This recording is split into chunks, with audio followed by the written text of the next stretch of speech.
How important are protected areas? That's what we're going to talk about on today's episode of the How to Protect the Ocean podcast, because there's been a new study that came out talking about certain protected areas that are better than others, that have unintended positive impacts on a specific area that's protected that is beyond what is protected for. We're going to talk about all this on this episode of the How to Protect the Ocean podcast. Let's start the show. Hey everybody, welcome back to another exciting episode of the How to Protect the Ocean podcast. I am your host, Andrew Lewin, and this is the podcast where you find out what's happening with the ocean, how you can speak up for the ocean, and what you can do to live for a better ocean by taking action. And on today's episode, we're going to be talking about protected areas, one of my favorite topics, because if you don't know me by now, I have a master's in looking at marine protected areas on the east coast of Nova Scotia, which is where this study kind of talks about, not necessarily Nova Scotia, but in the Gulf of St. Lawrence, in the St. Lawrence area. We look this study called Assessing Indirect Biodiversity Conservation Benefits of Fisheries Closures in the Gulf of St. Lawrence, Canada, talks about protected areas and how some protected areas have an alternative benefit to them, even though it wasn't the primary role that they were protected for. We're going to talk all about protected areas, not to worry, I just want to introduce that. But if you're new to ocean conservation and you want to know how to protect the ocean further, you can see more of these episodes on your favorite podcast app if you're listening to this, or on YouTube if you want to listen to this. Just go down onto this channel and you'll be able to see all the other episodes, or you can go over to speakupforblue.com where we have all the things that are pertaining to the ocean, and you can just go over speakupforblue.com. And if you want a newsletter with all ocean news, ocean jobs, and the latest podcast out, a video podcast or audio podcast out for you, all you have to do is go to speakupforblue.com/newsletter to sign up for the newsletter and get it to your inbox Monday to Friday, 8 a.m. Eastern. All right, let's get into the episode. Look, protected areas are important. We know that protected areas protect and keep biodiversity and fisheries intact. That's what it's best for. And what it is essentially is an area in the ocean that has these sort of translucent imaginary boundaries, because there's nothing physical that's stopping people from being there, but it's a designated area that takes away a specific thing. So a specific, normally extractive process. So you can't drill oil and gas. You can't use fishery. You can't fish in the area, commercial or recreational. Sometimes people can't go there for recreational purposes. And there's some that are marine reserves where you can't do anything at all, not even scientific research.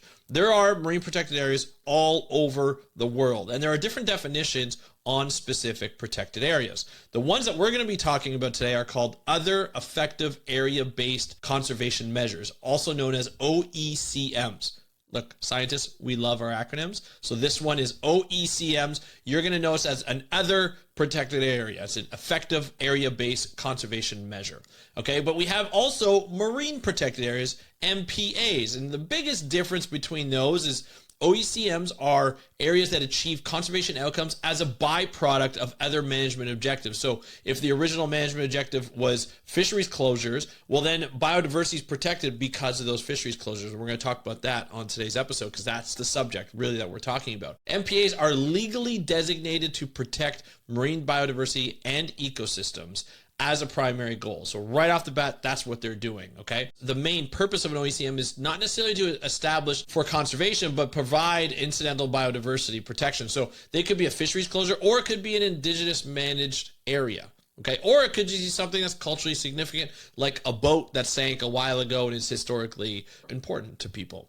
For MPAs, the main purpose is specifically created to protect marine habitats, species, and ecosystems under formal conservation laws. These are MPAs, you cannot go in them. Like OECMs, other effective area-based conservation measures, these are for other purposes, but they have a byproduct impact, which is a great impact, okay? So let's look at this study. This is a great study. It is on PLS01, which we love. You can say PLOS 1. I'd say PLS01. This is one of the journals that is open access. It's available to everybody. And what this article on PLS01 did was how these OECMs contribute to biodiversity conservation beyond their primary objective of protecting target areas. The study focuses on 11 OECMs in the Gulf of St. Lawrence, Canada, and assesses their indirect benefits to commercial and ecologically important species. So here's some of the key points and findings. So the background on OECMs and conservation goals is that this is where the OECMs are areas where biodiversity conservation occurs as a byproduct, right? We talked about this, of management activities rather than the primary objective, which is like a marine protected area or things like that. The study examines whether OECMs originally established for fisheries management also provide indirect benefits by protecting critical habitats for other species, therefore maintaining biodiversity. So the Gulf of St. Lawrence is a highly productive marine ecosystem with important commercial fisheries, making it a relevant area for this assessment. So here's what they looked at. They looked at a spatial analysis overlap, right? So they looked at how to evaluate whether these OECMs coincided with important habitats such as spawning or juvenile habitats of Atlantic halibut, Greenland halibut, and redfish, 3 key fish species that are in these areas. The study used species distribution models and habitat suitability maps to determine if closures overlapped with essential fish habitats. So this is really important because when you have these fisheries management areas, these are areas that they close down for certain times of the year or all year round, depending on the OECM. And they are there to protect these fish. That's what they're there to do, for that fishing purpose. So it could be for Atlantic halibut, Greenland halibut, and redfish, or just one of those species, or just 2 of those species. It depends on the area. There's 11 of them. They all have different criteria. Now, if there are special areas for other species beyond the 3, or even for others, so say that one area is protected for Atlantic halibut, but there are Greenland halibut that are in the area that's a spawning area, or a juvenile habitat that's within those boundaries that will also be protected, almost like a umbrella species that we talk about in conservation. So when you have an umbrella species, like a whale, you protect that whale and you protect everything that's under that whale, all the habitat that's below that. Well, you're doing the same thing. You have this fisheries management closure in this specific area, and everything that's found underneath is just a bonus protection, right? So if it's a spawning area, it's bonus. If it's an overlapping juvenile habitat area, that's bonus too, because you're protecting the other species that are in the area, and that's always helpful. So that's what we're talking about here when we talk about what's overlapped with this potential areas, the OECMs. That's a big thing. So the main finding is 8 out of the 11 OECMs overlapped with potential spawning habitats. How do they know this? I talked about it earlier. Habitat suitability map. So what we're looking at is what is good for, like we have all these 3 species. What do they like? What type of habitats do they like? We kind of have these criteria that we look at. We look at depth, we look at substrate, we look at salinity, we look at temperature. And if those vary within the Gulf of Mexico, which they usually do, then we look at these special areas and what is found there. And we just correlate those together. And if those species are found there over and over and over again, year after year after year, then we say, hey, you know what? They may like this area so much that if there's an other area around there, that might be another important area. So some of these suitability maps were used to identify specific areas that may be good for another species.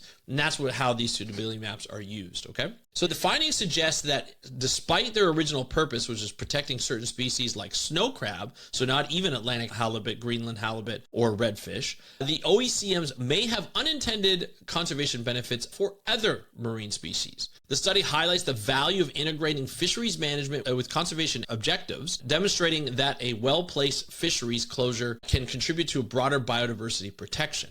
And the authors recommend considering using indirect conservation benefits when evaluating these effectiveness of the OECM. So this is what happens is we always want marine protected areas because those are legally binding. For Canada, especially when we talk about the Gulf of St. Lawrence, this is a Gulf that is enshrined in Canadian waters.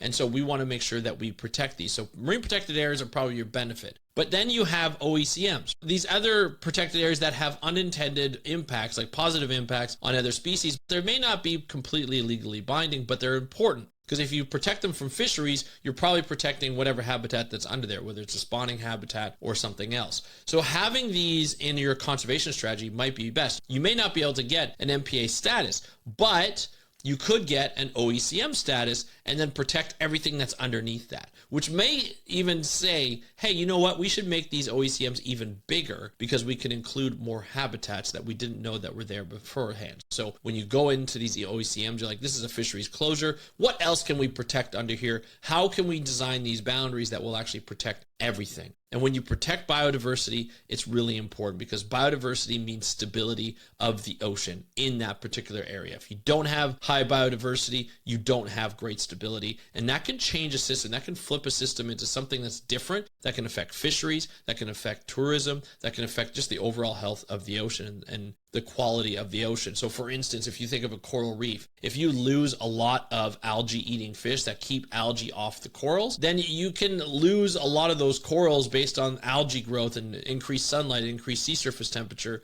And then the diversity is going to decrease because there's not going to be a coral reef in that area because the fish just disappear. The coral reefs can't stop the algae from overgrowing, and all the other fish that depend on these corals to live and for hiding spots and everything, they just don't have anything to be there for. So either get eaten or they leave or they die off, and these species don't want to be there. So you get this degradation of a habitat. So I'm talking about the health of an actual habitat. So what we wanted to look at is how can we put this into marine conservation and policies. This study supports the growing recognition that OECMs are an important conservation tool that can complement marine protected areas. They don't always have to be marine protected areas. To get a marine protected area established in Canada or even the world, it is very difficult. It takes a long time. It has to go through a specific process. It could be very, very long before you can get an MPA status. And sometimes you may not be able to get it in time to protect what you're trying to protect. It also suggests that OECMs should be formally recognized in conservation strategies. I think this is something that's not taken as seriously as we hope, and as they can contribute to the international biodiversity targets, such as the Convention of Biological Diversity's 30 by 30 target. Now, here's where we have to be careful. We want MPAs because MPAs, under the definition, have no extractive processes in the MPA. OECMs have something different. They may be closed for fisheries management, but they may be open to oil and gas drilling. We don't know. Or mining. We have no idea. Right? So there can be other things that happen within that area. But an MPA, under the definition, IUCN definition, is like, don't touch. That's it. We are not touching it at all. Nobody can do anything. Nothing extractive. Don't even go in there. So we have to be careful when we start proposing that these OECMs be a part of the strategy, because this is where we were at before. The MPA strategy used to be that you can still drill for oil if they so desired, if the companies that had those leases so desired. Now that's frowned upon. You don't do that. I don't even think you can even do that. When you go to look at OECMs, you can do other extractive processes, which would pretty much not be good for that OECM. So we do have to be careful with that. But policymakers should adopt a more holistic approach when assessing conservation effectiveness. So not just MPAs, look at OECMs and look at what else they're protecting, considering not only direct protections, but also indirect ecosystem benefits. Essentially, what we're talking about here is that fisheries closures within OECM can have a significant biodiversity benefits beyond their initial goals, reinforcing the needs to integrate OECMs into broader conservation planning. That's what this study says. I don't completely agree with it, but you can never go wrong with another protected area. It underscores the importance of spatial planning in marine ecosystems. Spatial planning essentially is taking a business plan and putting it into the ocean. It's what we do on land all the time. We have green zones, we have industrial zones, we have residential areas. It's all spatially planned. We should do that with the ocean, with the amount of different users we have, oil and gas, recreation, commercial fishing, and other commercial like shipping and so forth. So many conflicting uses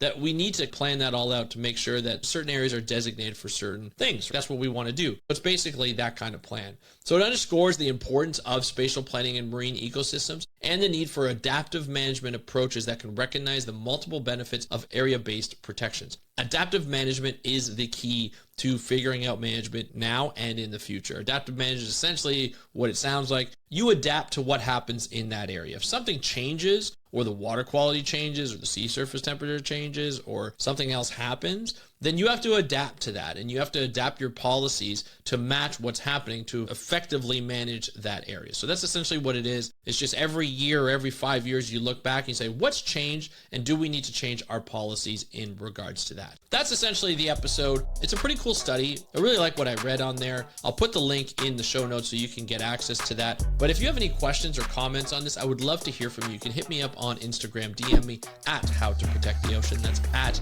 How to Protect the Ocean. And don't forget to subscribe and hit that notification bell if you're watching this on YouTube. And if you're not, go on over. You get to see my pretty little face. I'm just kidding. But yeah, you can go there on YouTube. You can also see the video on Spotify, listen to the audio on Spotify, and of course, listen to the audio on your favorite podcast app. I want to thank you. And don't forget, you can go to speakupforblue.com to get access to all of that, the videos, the audios, whatever you need. Go to speakupforblue.com. And I want to thank you so much for joining me on today's episode of the How to Protect the Ocean podcast. I'm your host, Andrew Lewin, from the True North Strong and Free. Have a great day. We'll talk to you next time, and happy conservation.